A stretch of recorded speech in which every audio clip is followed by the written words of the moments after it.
यार ये वीडियो मैं तुम्हारे लिए बहुत ज़्यादा ज़रूरी हो चुका है इसलिए बना रहा हूँ। अदरवाइज इस वीडियो को बनाने का मेरे लिए कोई मकसद नहीं था, कोई प्लान नहीं था, क्योंकि भैया 10th से 11th में हम आ रहे हैं और हमें बहुत ज़्यादा डर लग रहा है क्योंकि हमारा 10th बहुत खराब गया और हमारा स्पेशली आखिरी एग्जाम मैथ्स का एग्जाम बहुत ही खराब गया काफ़ी सारे बच्चों का। कॉमेंट से बताना तुम्हारा कैसा गया।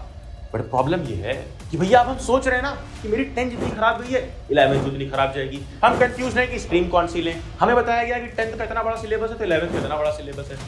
ध्यान से सुनना, ध्यान से देखना ये वीडियो और इसके बाद सारी कंफ्यूजन दूर हो जाएगी।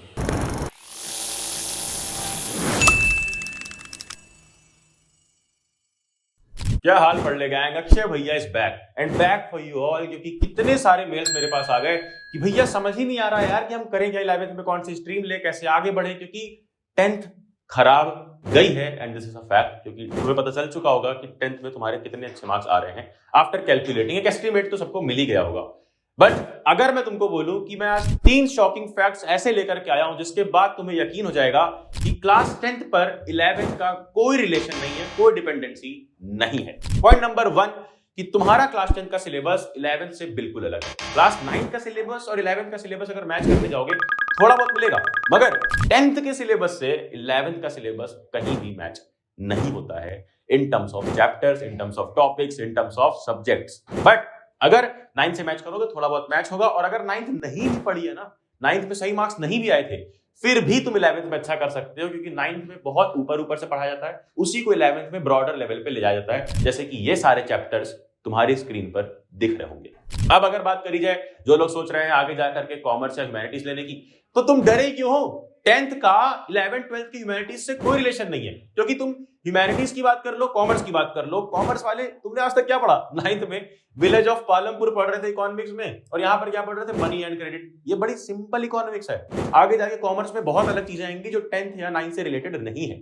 वही कॉमर्स वालों की बात अगर हो गई, ह्यूमैनिटीज वाले जो डरे हुए सबसे ज्यादा, तो पहली बात ये बताओ कि तुम ह्यूमैनिटीज ले क्यों रहे हो? काफी लोग परेशान हैं स्ट्रीम सिलेक्शन को सोचकर कि हम ले क्यों रहे हैं, ये क्लियर होना चाहिए। कमेंट में बताना कौन सी स्ट्रीम ले रहे हो, क्यों ले रहे हो। और जो ह्यूमैनिटीज वाले बच्चे हैं इनको बता दूं कि काफी सारे ह्यूमैनिटीज के स्टूडेंट सोचते हैं कि भैया बहुत डीप में पढ़ना पड़ेगा। कुछ नहीं होगा, बहुत ब्रॉडर जाएगा, बट इतना डीप में पढ़ने की जरूरत नहीं है। अगर 11th 12th की बात करते हो, आगे कंपटीशन की बात करते हो, तो तुम्हें डीप में पढ़ना होगा। और जो लोग सोचते हैं कि ह्यूमैनिटीज वालों का तो कुछ होता ही नहीं, आगे कोई भी कोर्स कर लो, तो तुम लोग बहुत गलत सोच रहे हो। भैया आर्ट्स ले लिया तो मतलब सब बर्बाद, कुछ नहीं होना। इसी सोच को बदल देगी वॉक्सन यूनिवर्सिटी, क्योंकि इनका बीए ऑनर्स कोर्स बिल्कुल अलग है, क्योंकि ये सिर्फ थ्योरी पे ना फोकस करते हुए प्रैक्टिकल स्टडीज पर फोकस करते हैं। इनका ग्लोबल वर्ल्ड क्लास कैंपस है जहां पर तुम हर एक चीज सीख सकते हो, और तो और इंडस्ट्री लीडिंग एक्सपर्ट्स के साथ काम करोगे, बहुत सारा एक्सपोजर मिलता है। एंड सिर्फ यही नहीं, क्योंकि ये एक इंस्टीट्यूशन है ऐसा जहां पर कई सारे कोर्सेस होते हैं। वॉक्सन यूनिवर्सिटी इस सारे कोर्सेस को कराती है। बट अगर बात करें इनके बीए ऑनर्स कोर्स की, तो तुम इन 8 सब्जेक्ट्स में से किसी भी 3 को चूज करके उसमें स्पेशलाइजेशन कर सकते हो। और मिनिमम एलिजिबिलिटी बहुत ही आसान है, बहुत इजी है कि भाई 12th में तुम्हारे 55% मिनिमम एग्रीगेट हो। साथ ही साथ तुम इनका खुद का एग्जाम वॉक्सन एप्टीट्यूड टेस्ट दे सकते हो। अदरवाइज इतने सारे एग्जाम्स में से कोई भी एग्जाम का स्कोर लगा सकते हो। बेस्ट ऑफ 2 के अकॉर्डिंग तुम्हारा एग्जाम का मार्क्स कंसिडर किया जाएगा एंड फिर तुम फाइनलाइज जाओगे एक पर्सनल इंटरव्यू के लिए। पर्सनल इंटरव्यू दिया and you will take the first step towards success with Woxsen University. और हाँ, लिंक इस टेस्ट की मैंने डिस्क्रिप्शन में दे दी है।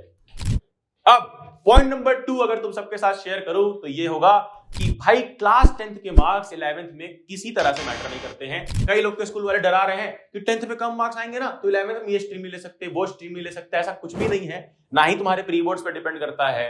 सिंपली अपने पापा जी को लेके जाओ और स्कूल वालों से बात करवाओ। कोई नहीं रोक सकता तुम्हें कोई भी स्ट्रीम लेने से, जो मर्जी वो स्ट्रीम ले सकते हो, बस स्कूल वालों से बात करनी होगी। एंड स्ट्रीम लेने के लिए एक डिटेल वीडियो में लाऊंगा, बट स्ट्रीम सिलेक्शन के लिए अगर सिर्फ 2 चीज बताऊं तो वो ये है, अगर तुम्हारा किसी सब्जेक्ट में इंटरेस्ट है तो वो सब्जेक्ट ले लो, नो मैटर तुम्हें उसके आगे की फ्यूचर अपॉर्चुनिटीज पता हो ना पता हो। पॉइंट नंबर 2, अगर सब्जेक्ट में इंटरेस्ट नहीं है तो तुम सारी अपॉर्चुनिटीज देखो और उसके बाद अपॉर्चुनिटीज के अकॉर्डिंग चूज करना, करियर के अकॉर्डिंग। लेकिन अगर कोई सब्जेक्ट सच में पसंद है तो करियर मत देखना। अगर जो सब्जेक्ट पसंद है उसके कई सारे डाइवर्सिफिकेशन आगे मिलेंगे, बस उस सब्जेक्ट को अच्छे से पढ़ो। जैसे मुझे बायो पसंद थी तो मैंने पीसीबी सिंपली चूज कर ली। अब आते हैं पॉइंट नंबर 3 पे। काफी सारे लोग कंफ्यूज्ड हैं कि भैया जी स्ट्रीम सिलेक्शन तो हो जाएगा, जरा ये बता दो क्लास 11th में हम क्या करें। देखो कैटेगरी 1, कैटेगरी 2, दो कैटेगरीज हैं। एक प्रिपेयर कर रहे होंगे जेईई नीट के लिए या किसी कॉम्पिटिटिव एग्जाम्स के लिए, तो उसमें से कई सारे लोग डमी स्कूल्स लेते हैं। तुम भी डमी स्कूल्स ले लो, क्योंकि वहां पर क्या होगा कि तुम्हारा टाइम काफी सेव होगा और तुम अपनी पूरी एनर्जी और अप्रोच दे पाओगे जेईई नीट की तरफ या किसी और कॉम्पिटिटिव एग्जाम की तरफ। लेकिन अगर कैटेगरी 2 में हो, जहां पर तुम्हें कोई कंपटीशन में पार्ट नहीं लेना है, सिर्फ सिंपल सीयूईटी देना है आगे या सिंपल स्कूल एग्जाम्स देना है, तो प्रॉपर स्कूल में जाना। क्योंकि होता क्या है, स्कूल्स ना अटेंड करके कई लोग लेथार्जिक हो जाते हैं, डिमोटिवेटेड हो जाते हैं, कोई फ्रेंड सर्कल नहीं होता है, सोशल ग्रुप नहीं होता है, जिसकी वजह से वो पढ़ नहीं पाते हैं।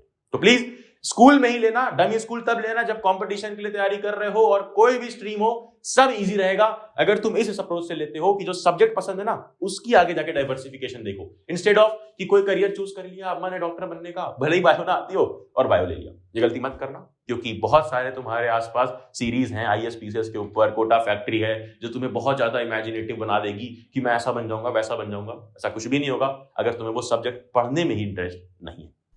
इसी के साथ ये वीडियो होता है समाप्त। ये वीडियो बहुत इंपॉर्टेंट था तुम सबके लिए, तुम सबको समझाने के लिए कि 10th और 11th का कोई रिलेशन नहीं है। जो तुम्हारा सब्जेक्ट इंटरेस्ट है वही चूज करो और उसके साथ आगे बढ़ो। कई सारी अपॉर्चुनिटीज फ्यूचर में मिलेंगी। करना क्या है, हमारे साथ फ्यूचर में कनेक्ट रहने के लिए पढ़ले सीनियर्स टेलीग्राम ज्वाइन कर लो, पढ़ले ऐप इंस्टॉल कर लो, जहां मैंने ऑलरेडी फ्री नोट्स तुम सबको दे दिए हैं। क्लास 11th के लिए 0 बैच हमारी बिल्कुल फ्री है एट ₹0। क्लिक करो, एनरोल करो, लिंक डिस्क्रिप्शन में है। एंड करना क्या है, जाना जा पढ़ ले।